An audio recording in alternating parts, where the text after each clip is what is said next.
नमस्कार मैं शुभलक्ष्मी। जो मैंने न खाई न पी वेट लॉस करुँना से भिडटी किसी लोक अच्छा वेट कम करने से ब्रेकफास्ट स्किप कर दिखती लंच टाइम फ्रुट्स खाई रही जाती राति भी इच्छा हेले खाती ना डिनर स्किप कर दिखती से मैंने खुशी हो जाती ए रूल को से मासे फॉलो करती खुशी हो जाती कि नाई मोर वेट लॉस ओबियसली जी कैलोरी बॉडी को दरकार से न मिले आपंकर वेट लॉस हो पर ता फल रिजल्ट कौन आसब आपंकर एनर्जी लॉस हो आपंकर मसल्स लॉस हो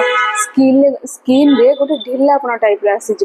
किसी लोकंर देखिए आखि तल फेस बॉडी रे ब्लैक स्पॉट टाइप पड़ जाए आते वीकनेस लगे जेकोसी कम गोटे फोकस रही